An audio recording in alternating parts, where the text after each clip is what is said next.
Good evening guys! Panibagong gabi, panibagong vlog. So guys, mag-unboxing po ako ng aking dalawang sapatos. Yan po. Isang Adidas at isang New Balance. So, sobra na pong sakit ng paa ko. Okay.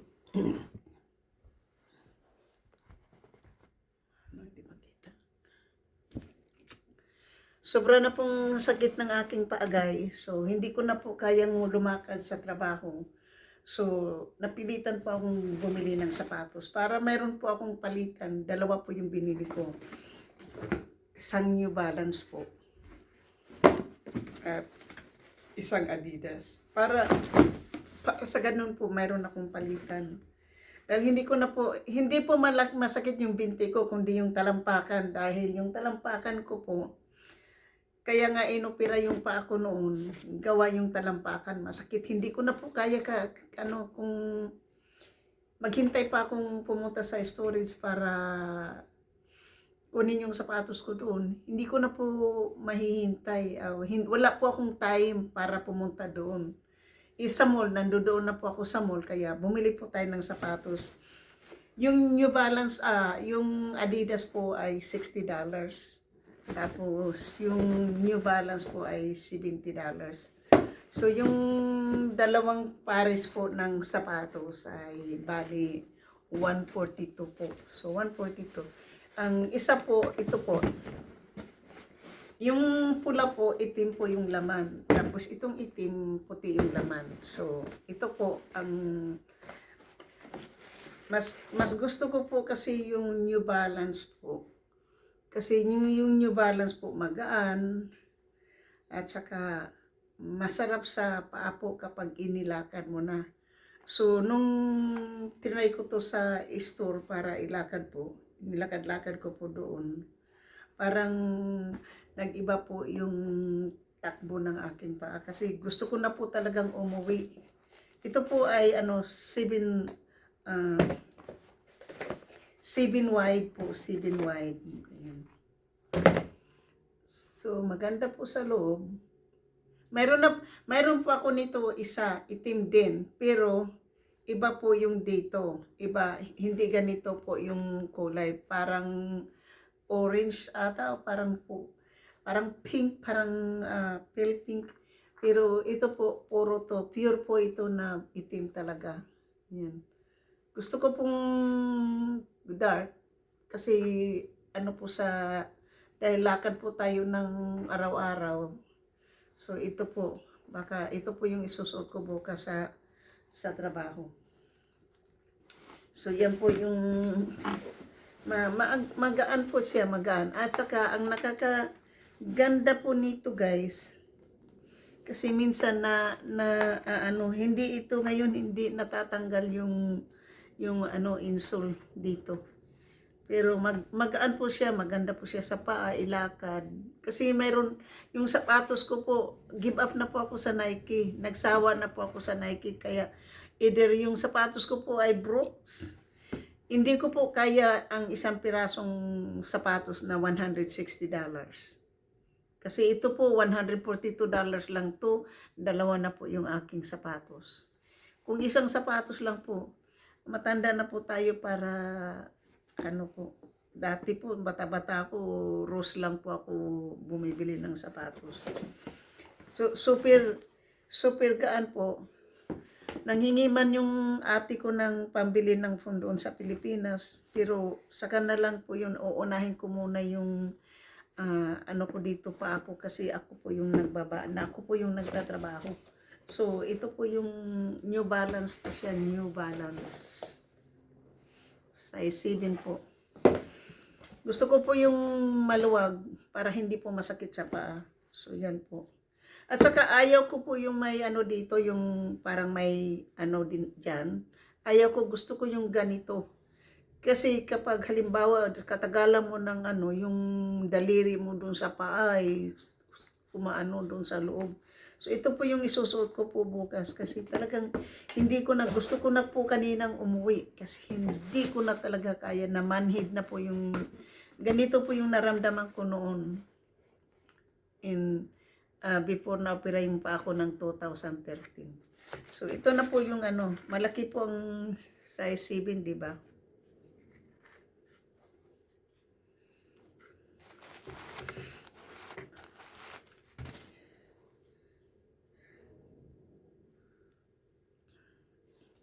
Size 7 naman po, ito naman po ay Adidas. Ay, never po ako nagsuot ng sapatos na puti. Pero ito, dahil gusto ko lang po talaga yung malapa dito na walang ganito dito sa gabal sa ano dito. So, ito po yung, hindi ko po ano alam, hindi po ako mahilig sa matching-matching. Matanda na po tayo para mag-matching-matching. Hindi man iba ano, basta ang gusto ko lang happy yung paa ko. Kasi sabi nga ng doktor nung nagsasapir po ako ng ano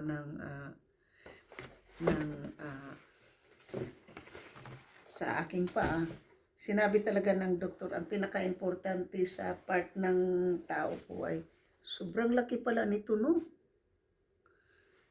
Sobrang laki pala nito. Sus, laki. Ibabalik ko to bukas, guys. Palitan ko to ng 6.5. Masyado pala ito malaki. Guys, oh. Hindi makita, no?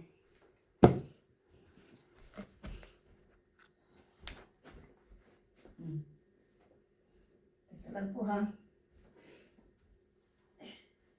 Kasi nang sinuotan ko siya kanina ng ano, ng medyas.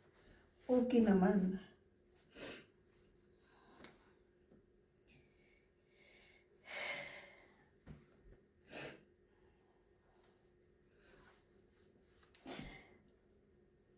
Okay. Okay po siya pag may medyas. Okay, yan. Hindi po siya malaki. Yan.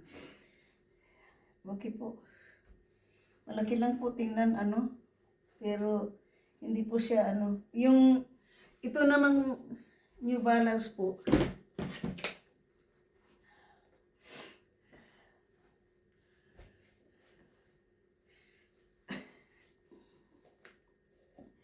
Size 7 din, pero tingnan mo yung gaano kalaki po. Mas malaki po yung, mas mahaba po yung Adidas kaysa ano. Yan. Mas maano din, kasing ano lang po, tingnan po yung paa. Kasi masakit na talaga yung paa ko po. Masakit masyado. So, yan po, nararamdaman ko lang po yung ito kasi pong ano, yung New Balance po, yung parang ganyan pag lumakad ka, oh. Parang ganun. Ito naman, flat. Flat lang po siya. So, ayan na po. Maganda naman po. Diba? So,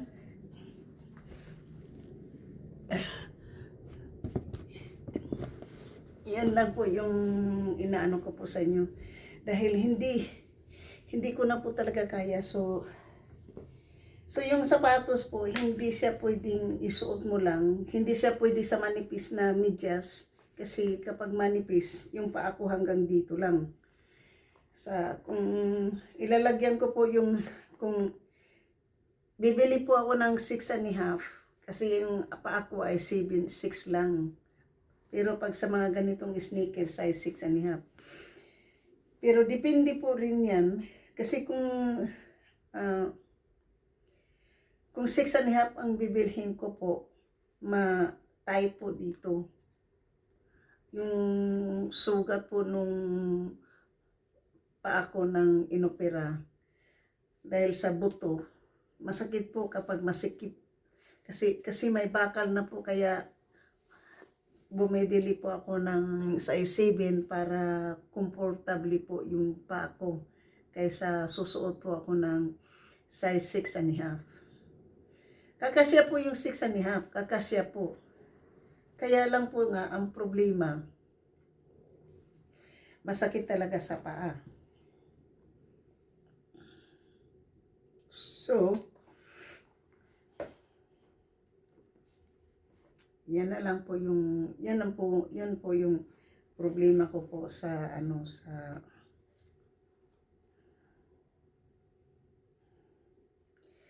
Dahil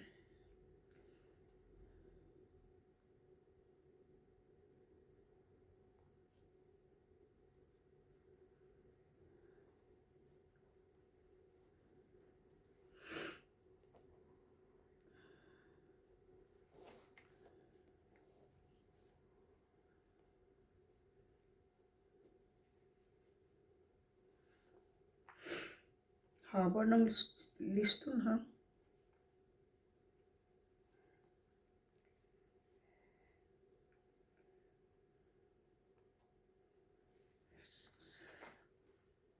Hirapan mo pa ako.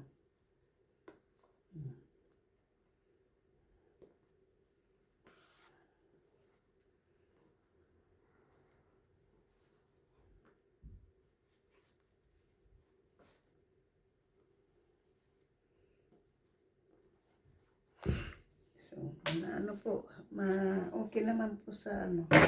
So, ito na po.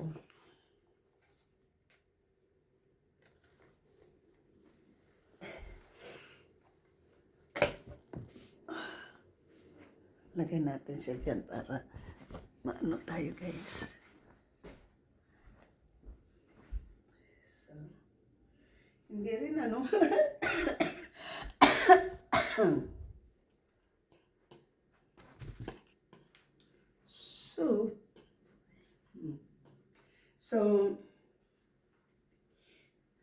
So maano pa talaga guys, yung kung isuot ko po yung ano, yung mag-partner po para makita po niyo.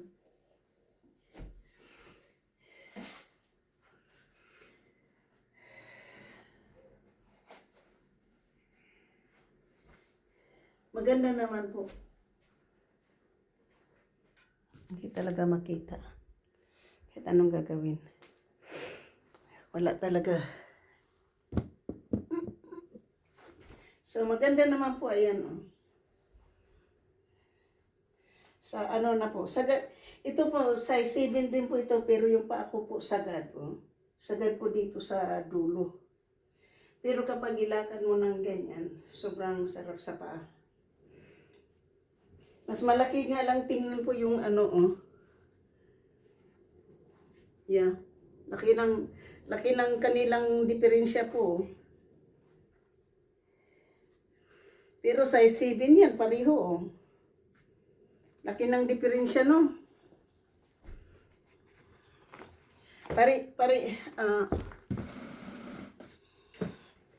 Pareho pong size 7 po oh. 7 yan pareho po, pero tingnan po yung laki ng Adidas. Baka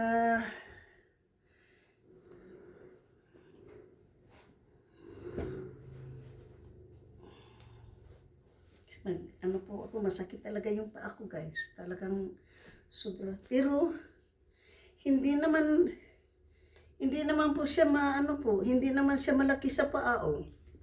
Wala naman dito, hindi naman malaki dito sa likod.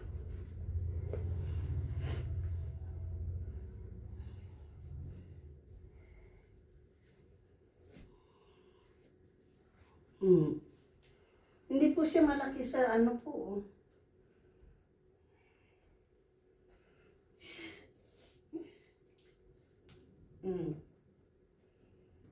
Hindi po siya malaki guys. Tingnan mo, sagad rin po yung pako sa ano, sa loob.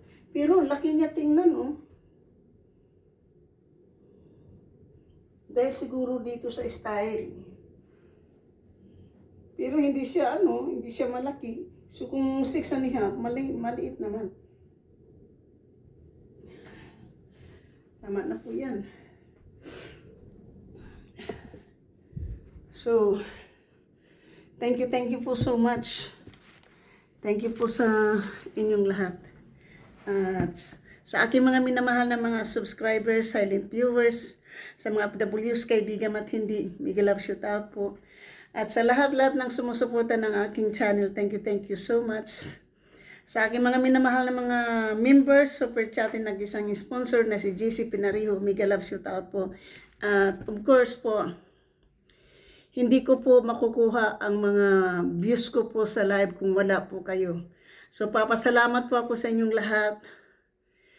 na nandyan po kayo sa akin. Ayaw man, hindi man kayo nanonood kapag ayaw man nyo akong makita kung ako po'y gising para makapag-play ng mga videos nyo at ma-shoot out ko kayo.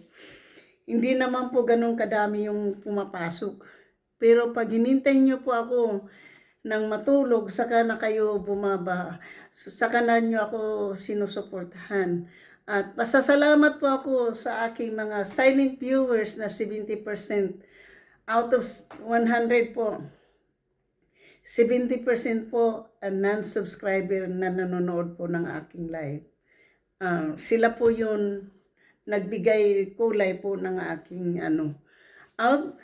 Kasi po parang halos gabi-gabi po ako nagla-live na from 1K to umabot na po tayo sa 6K, Kagabi yung live ko po ay naging 3.9K. So, bumaba man siya ng to something, pero ganun pa rin. Maraming salamat po sa inyong lahat. Masalimuot man ang buhay ko. Hindi ko yung pinagsisihan kasi po hindi ko ginusto. Dahil sa mga taong masyadong mapang-api, kaya ako po ay naging ganun. So ito po yung drinks natin nakuha natin kahapon sa free food. Masarap po ito siya. Masarap.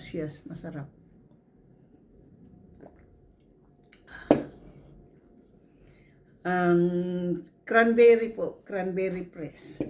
So, mayroon lang, alam po nyo, hindi ko lang po masabi po kasi pag nagla-live po ako sa araw, wala pong masyadong pumupunta sa live ko, guys. Pero pagdating sa gabi, magla-live ako ng gabi hanggang umaga. Kaninang umaga iniwan ko po sila 15 ata yung iniwan ko kaninang umaga. Hindi ko na po sila mahihintay na bumaba. Kasi talagang hinahabol ko po yung oras ko papuntang trabaho. Kasi maaga yung pasok ko kaninang umaga. Siyempre, magbabas pa ako. Hindi ko na po kayang maglakad papunta doon sa bus stop. Gawa nga ng yung paa ko talagang hindi ko na po talaga maano yung paa ko. Yung paa ko talaga yun ang inaano ko kanina. Kasi pagpasok pa lang ng paa ko doon sa sapatos ko. Kasi yung sapatos ko po luma na yan eh. Back pa yan ng 2019.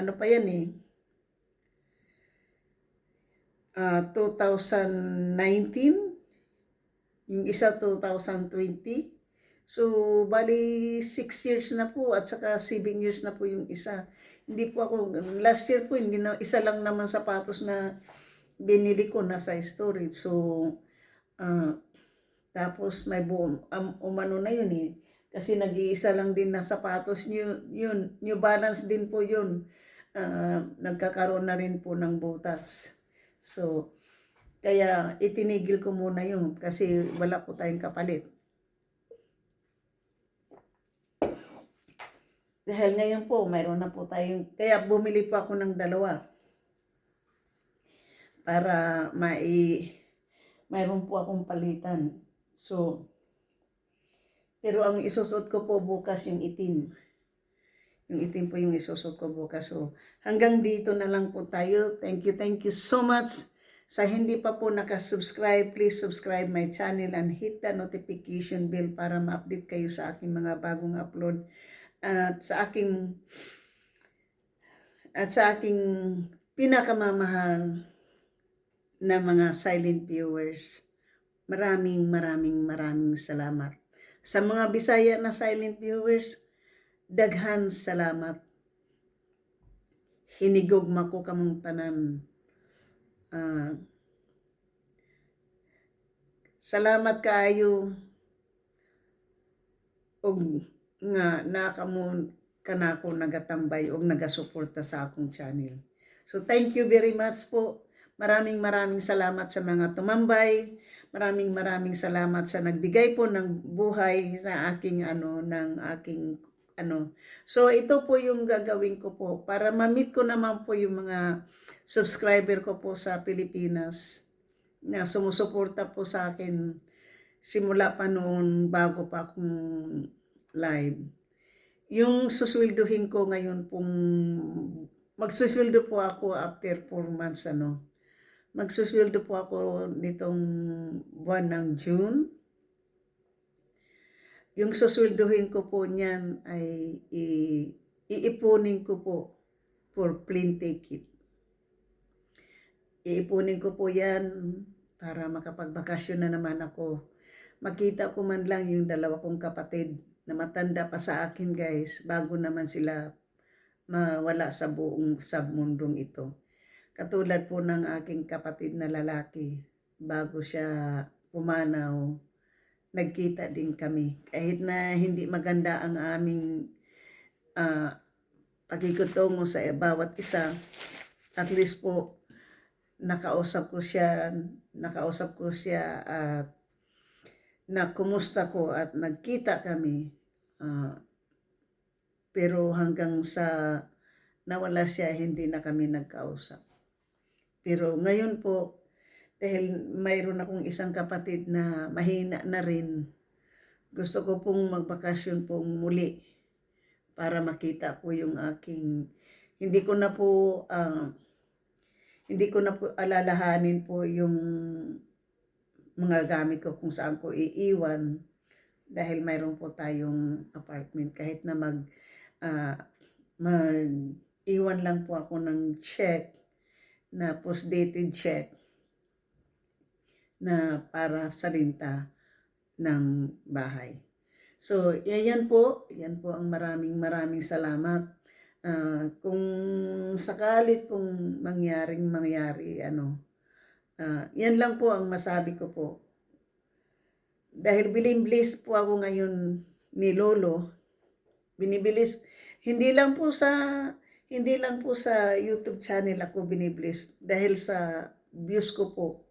Hindi man ang video ko po ang mataas hindi man ang views ko ang mataas hindi man ang video ko ang mataas ng views. Yung aking yung aking live po ang mataas na kaya medyo maganda din po yung aking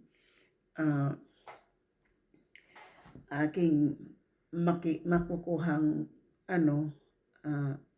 pero ilalaan ko yan. Siguro yung kalahati niyan ay ipapadala ko doon sa kapatid ko kasi nanghihingi po siya ng phone para lang po ako makausap.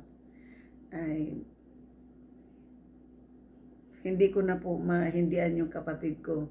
Kahit anong tulak ko sa kanya na humingi doon sa kanyang anak, wala na po talagang akong magawa.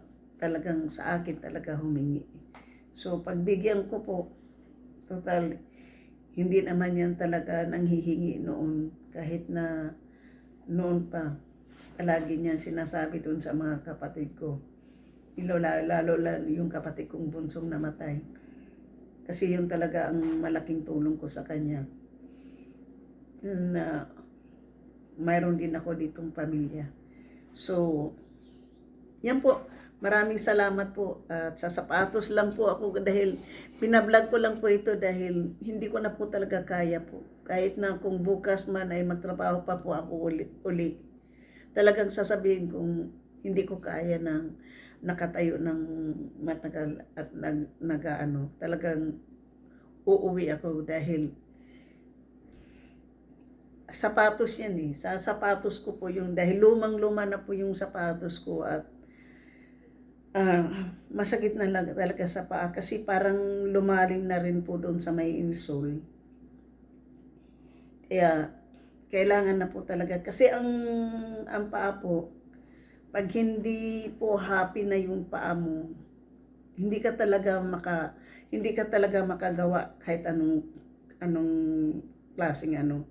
Kasi sinabi nga ng doktor sa akin nung nagkakaroon ako ng problema sa paa. Ang sinabi ng doktor sa akin na ang pinaka-importante sa part ng body ng tao ay ulo. Ang ulo, yan daw ang pinaka na part. Yung paa po ang number 1 na pinaka-importante sa bagay sa isang tao po, ang paa.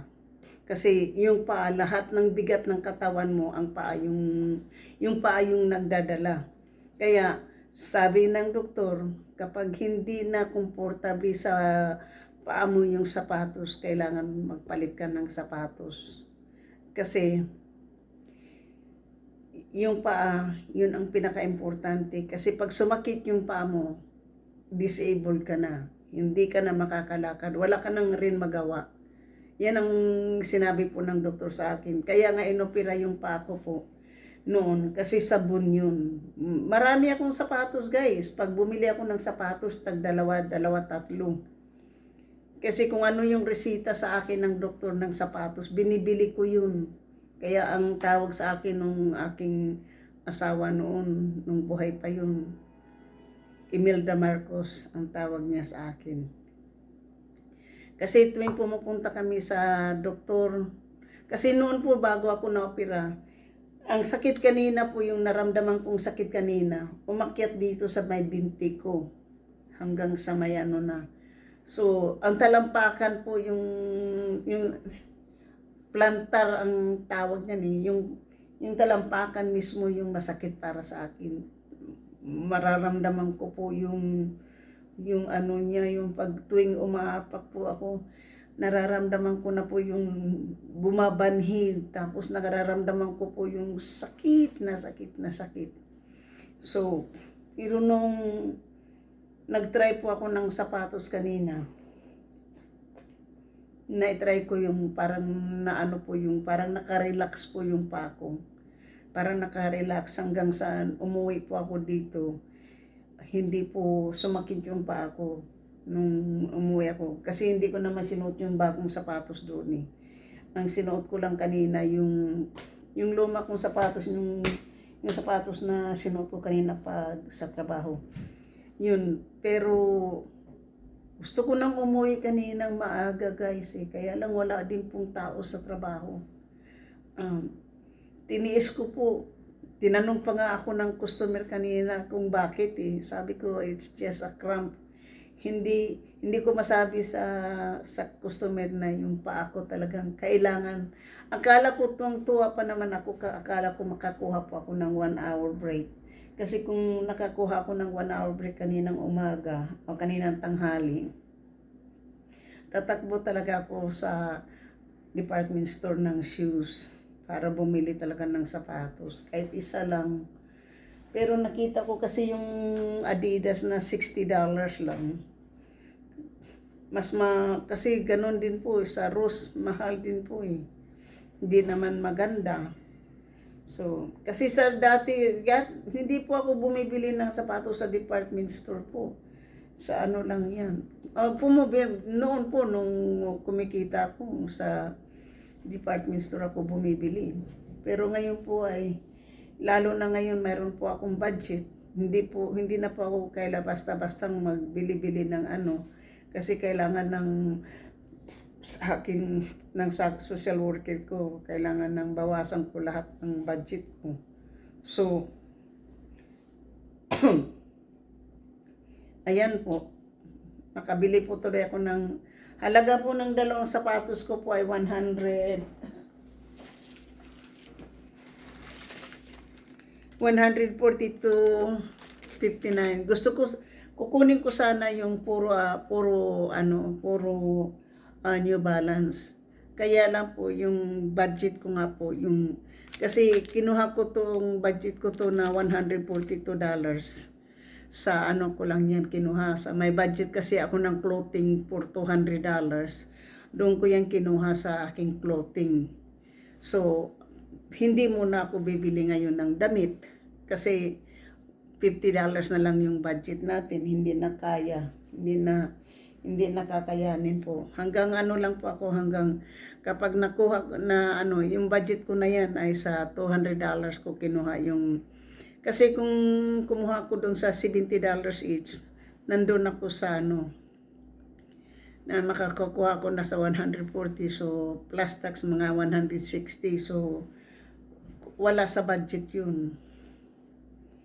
So, ayan na po. Maraming salamat. Nakabudget na po ako ngayon, guys. Hindi na po ako basta-bastang gumastos ng pera. Nakabudget na ako. Pero parang exempted pa ata itong buwan ng June kasi marami pa akong gamit na bibilhin. So, thank you po so much. I love you guys. Bye-bye. I love you. At maraming salamat po sa inyo sa mga sumusuporta. Ang kikitain ko pong pera sa aking pagla-live or pagbablog ay ipunin ko po yan at para makauwi na naman ako ng Pilipinas ng kahit na ilang linggo lang. Thank you so much. Love you guys.